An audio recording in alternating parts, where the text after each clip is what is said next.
All right, we are back. Hey guys, I am at day 14. Check that out. I'm at day 14 of committing to 5 days of live streaming at 10 p.m. PST. Yesterday or last night, we looked at, let me adjust this. All right, so yesterday, move that over here. Yesterday, we looked at W.H. Murray's concept of commitment. There's a really long quote. You can look it up just if you Google W.H. Murray commitment. And the main point that we looked at yesterday was my advice to you is to do what I'm doing, which is start doing things. If you need help figuring out what you should do to start, it actually took me a while to get to this point where I'm doing this show in this format in this way, right? And it actually took me, man, it's taken me a couple years actually. So I could help you figure it out in like 10 minutes. Um, I'm going to, let's see, let me put up my LinkedIn. If you want me to figure out what could, could be some things that you could commit to that are in line with your zone of genius and where you find energy and what you are naturally love doing, what you would do all day for free, right? And you combine all those things, you you can brainstorm some ideas for that one action to help get you started. And how exactly should you format it such that you are at first gear in a way that helps you rev up and jump to second, third, fourth gear, right? Often we start actions that are at the wrong stage, right? We start we start doing actions based off of what we get out of a book or a blog, or we read an article, or we see somebody else that that's how that person built their business. Now, what if the action for you is something completely different? And that's the action that's going to propel you. Back to W.H. Murray. He talks about all sorts of incidents, meetings, and material assistance come forth. They get sucked into this action that we're doing. Yes, last night I talked about how I got an opportunity to improve my my online profile, my social media profile, for being a podcaster and for getting podcast guests. But that was only because I had this thing that I'm doing right now, had this thing going. So so another thing happened today, and I want to add to this, right? Okay. So watch this. So I had another meeting with a guy who found me on LinkedIn, named Thomas K. Gerard, and he invited me to be a podcast a guest on his podcast. So I did a podcast today. You see that? Yeah, podcast. I'm going to add here. I did a podcast today. Okay. You see that? The other thing I got, material assistance, was now because I filled out a questionnaire, a questionnaire. And there's another thing I want to mention that I really want to make like the whole point of tonight's live stream. So I did this work. I answered all of his questions and I prepared. And then there's a Google Doc that's around 3 pages of my complete answers. And how I got the answers in there was I spoke them out loud. I recorded them. I got the text transcribed and I pasted it over to Google Docs. Right. So now I have about 20 questions. I have 20 answers to 20 interesting, oh my God, interesting podcast questions. And from that, I can recycle content to use in LinkedIn, to use in, that's just LinkedIn posts, LinkedIn posts. If I want to write a book, I have more content for my book, right? From one page of cramming all these notes in, I have 3 pages of text, right? And very insightful questions that this guy, awesome guy, by the way, Thomas K. Gerard, go to his podcast so you can listen to my episode and thumbs up it, give it a thumbs up. That's what they say on YouTube, right? Oh, subscribe, link, and give me a thumbs up, right? LinkedIn, post, book. Um, what else can I use this content for? I can make it. I can use it for headlines, headline content, sales pages. If I have a sales page or if I have a lead page, right? I have all this content to draw from now. Okay. All right. So I want to talk about the important thing here, which is, let me remove this.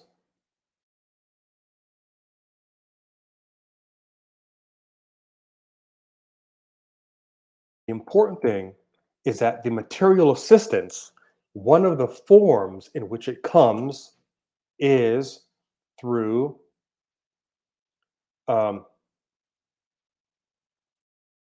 energy. Energy. Let me make a separate one. So let's talk about energy. I'll organize it later. Energy. So pay attention. I had the podcast 2 p.m. podcast scheduled for 2 p.m. I started working on the questions for, I would say, let's see, 9, 10, 11, 12, 1, 2, 5 hours. So I spent 5 hours creating all this content for a podcast that lasted half an hour. So 5 hours of prep, 30 minutes of delivery, right? Okay. So the question here is, instead of or the important concept here is that, let's see, content. Get out of things what you put into them. And this is why um, I've been reading a little bit about stocks and looking up some Substacks and email lists that teach me about stocks. A lot of people have this lottery mindset, right? So versus lottery mindset, i.e., as these stories travel. So an example is someone walking in public. So like some celebrity or music stars walking in public gets discovered. And this is the kind of stories that uh, that the media shows you, and they're actually doing all of us a disservice by showing us these types of stories. But the plumber down the street who works, 8 hours a day and makes a great living and supports his family, to me, he's the real hero.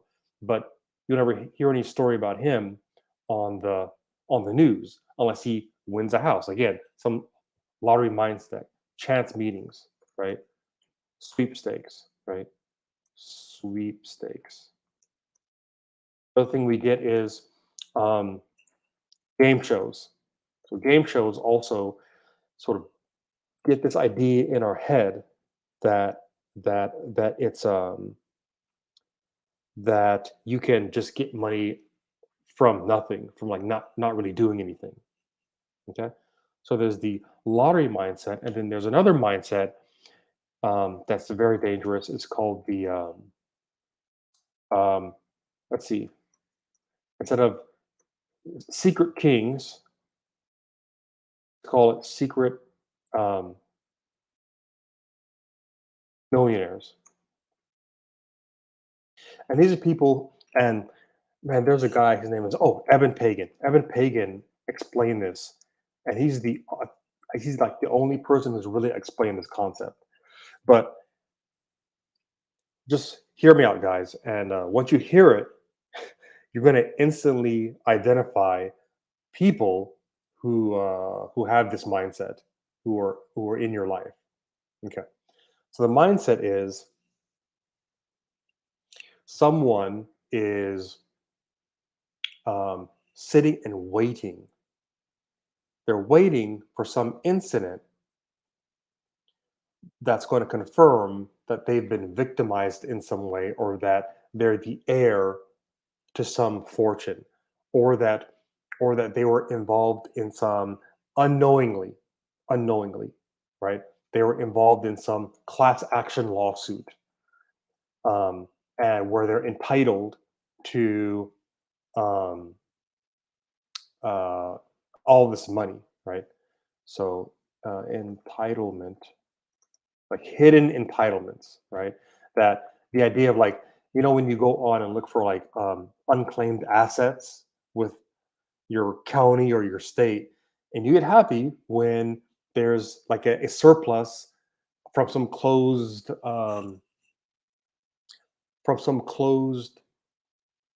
phone or utility account. Let's say you have like $23.50 after you moved from one state to another, and you closed your account and they overcharged you, right? You get really happy. We're programmed to get super happy when those kind of things happen. But if somebody told you that, hey, I'm selling a vending machine route, and it brings in X $10,000 a month selling candy and soda or something, and I'm selling you this business for $200,000, right? You can do the math in your head where if you just assume and take over the business, it's only a matter of time before you are making a net profit after you paid for the business, right? But how we think of it is we are more interested in that smaller amount. And I'm sure there's an economic or behavioral economic term for this. I don't know what it is. If you know what it is, connect with me on LinkedIn and tell me. So we are more attracted to that small reward that we get as a entitlement than something that we can actually work on, but the reward is far bigger, but it's maybe several years away, right? And when you get this feeling, it's almost like a feeling of quickening. You don't get hyper, but your brain is hyper inside. Your brain, your wheels are spinning, right? And it's almost like it's difficult to think when you're in that state, because all you want to do is go and get that entitlement, right? All right. So lottery mindset and secret millionaires, right? So that's like a lawsuit, inheritance. So a lot of people wait around for inheritance slash probate, right? Probate. For example, have you ever seen people really not care about somebody when they're alive, and then when they pass away, they're all of a sudden very, interested in being involved with the inheritance and probate, and where's the money going, and where's the car going, and where's the house going, you know? Like that movie. This is an awesome movie with Clint Eastwood, Gran Torino, and the daughter doesn't pay the granddaughter doesn't pay the granddad, Clint Eastwood, much attention. But at the end of the movie, he passes away, and I'm not going to say how. And she thinks she's going to get his muscle car, and he ends up giving it to his Asian neighbor, who he sort of mentored throughout this movie, right? So it's the same sort of effect. So it's hidden entitlements, lawsuits, class actions, uh, insurance payouts. They're always looking for insurance payouts. They're always, fascinated and uh, It's only for rent seeking, you know, looking only focusing on benefits, insurance payouts, inheritance. There's one more I was going to talk about, insurance payouts, but they're always looking for system elements. So the problem with this is that you're always waiting for the system elements or some rule. It's like the people who intentionally didn't pay rent during the COVID uh, moratoriums, and they have their jobs and everything. They just stop paying rent, right? And then they just skip town when the moratoriums were lifted, and they owed their rent. All right. So let's go back to what we talked about: energy, right? What are some other manifestations of this? How can we do this in other ways? Because I want to give you guys some practical things to go away with. Tonight is about energy. For the next 10 minutes, we're going to talk about energy, and I'm going to take a breath and slow down because I feel like I'm rushing myself. So let's talk about how how this can possibly play out.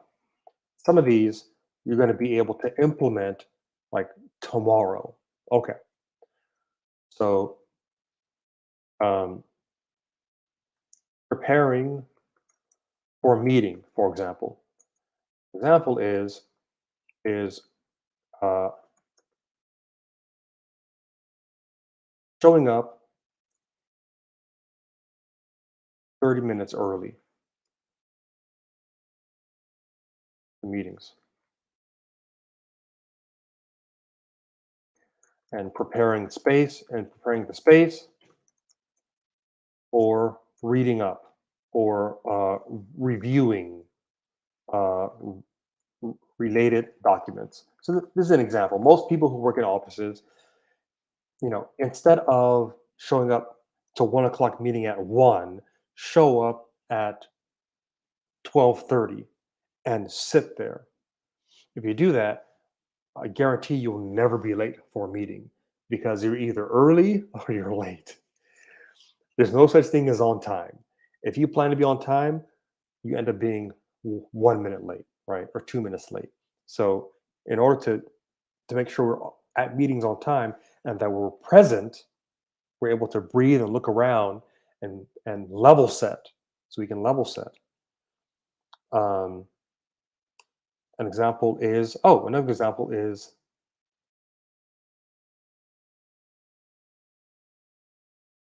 uh, level set.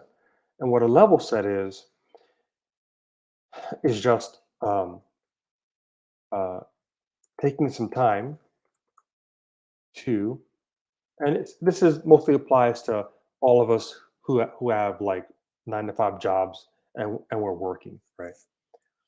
But even if you deliver pizza, you can come in early and check your clothing and hang out in the bathroom at Pizza Hut for like 5 minutes before you show up to your meeting, right?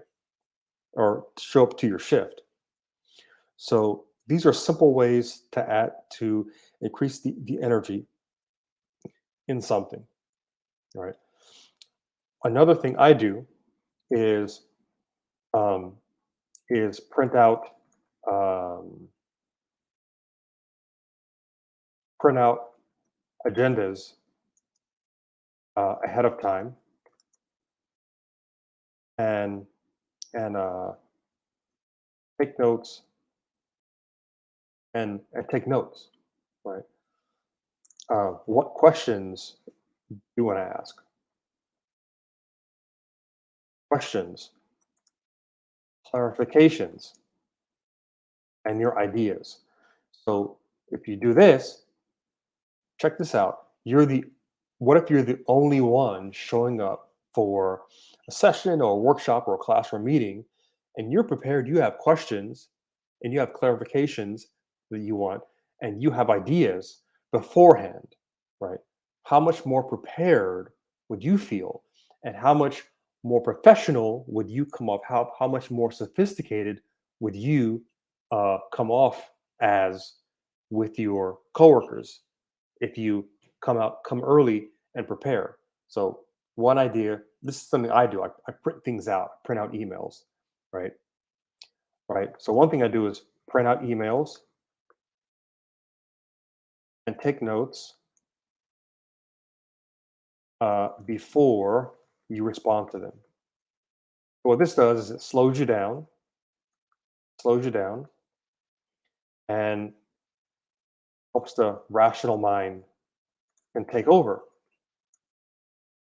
When the rational mind can take over, you're not trying to just get the email back, right? You aren't just trying to focus on replying because uh, replying too fast means you didn't read it. You didn't read the email, right? And what that does is that creates back and forth. So what we're trying to do is um, this reduces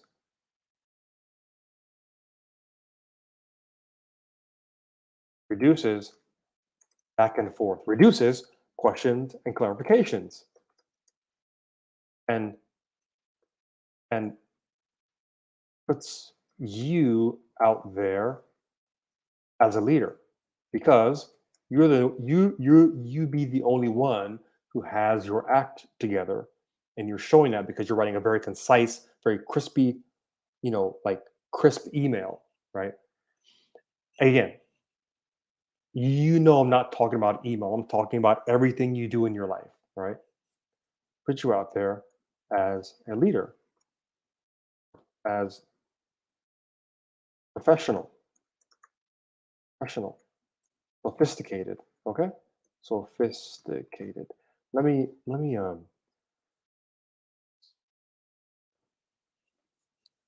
Right. So let's see if we can think of one more example. I'm gonna put the design live link on. Let's see. Remove that. Remove it.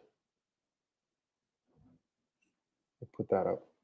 So this is the link that you can use to go on with me live. All right. So let's go back to level setting.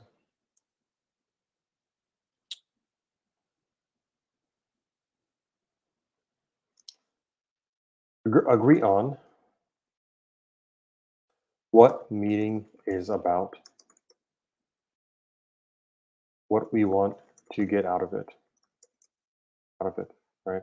Another thing from Tony Robbins, what he does is he always wants to leave with a certain set of actions, right?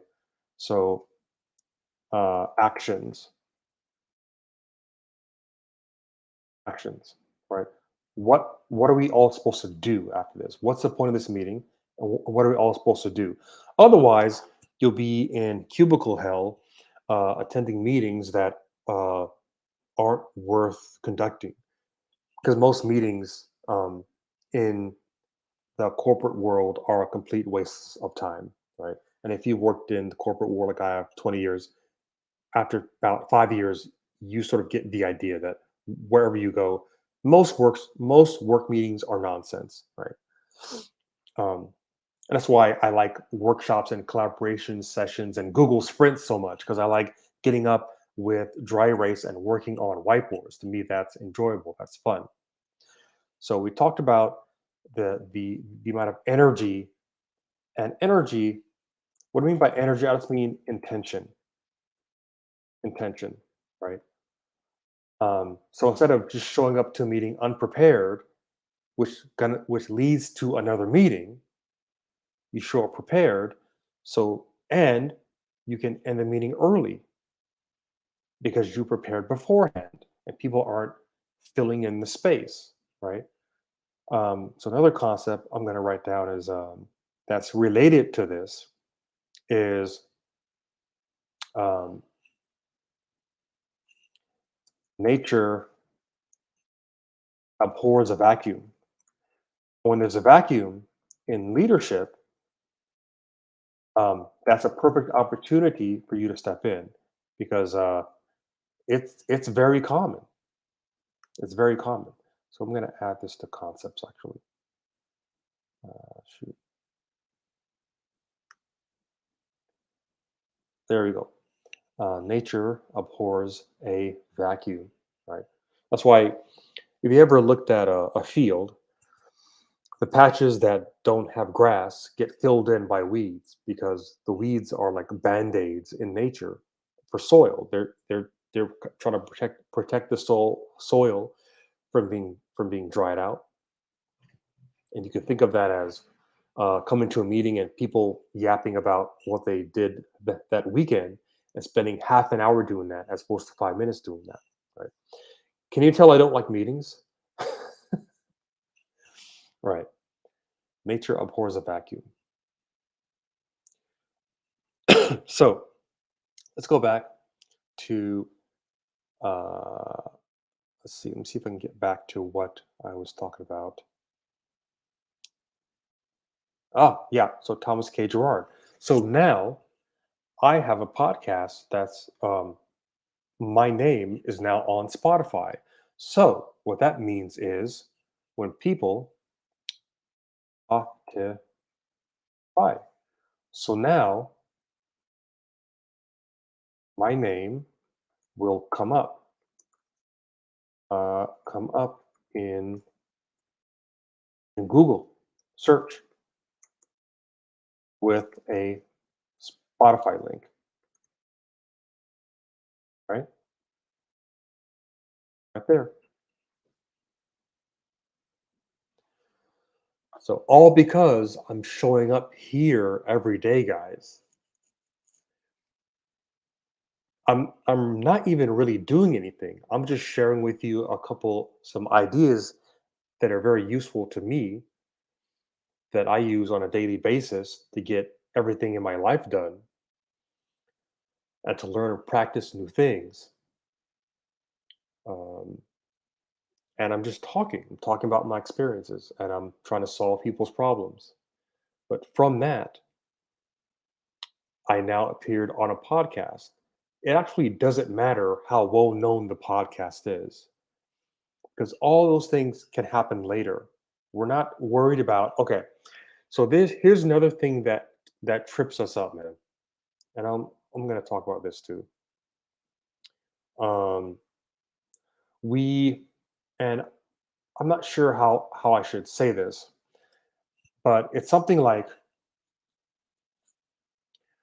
we rely on um, external external validation, right? So an example of that is, say for example, we want to get known in the music scene. Naturally, we think that somebody who is a Grammy award winning pop singer, that it would be better to network and know and hang out with that person than the guy next door who plays guitar. But the problem with that thinking is you don't know who the guy playing guitar next door is, or you don't know who he knows, right? He may know that pop singer. We're all connected, right? Not only are we connected, all of these different objects we have with us are connected, right? Because they're connected in our brain with synapses that we color in when we think about them together, right? We make that connection deeper, like stronger, and we're constantly reorganizing and moving synapses around. Okay, so that's how the human sort of experiences. We all know different people for random reasons sometimes, right? I remember one of my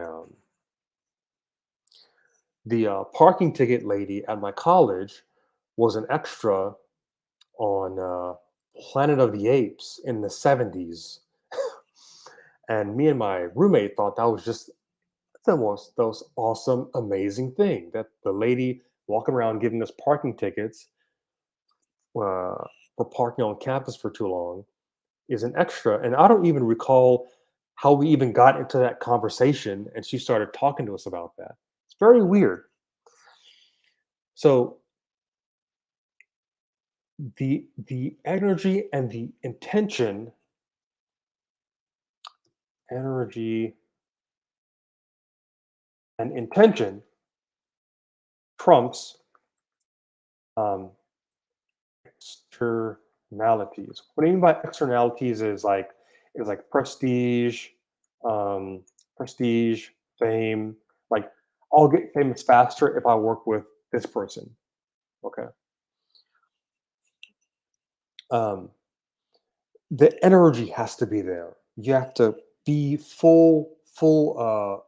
You have to be y- yourself at full power. Like it's like Voltron, right?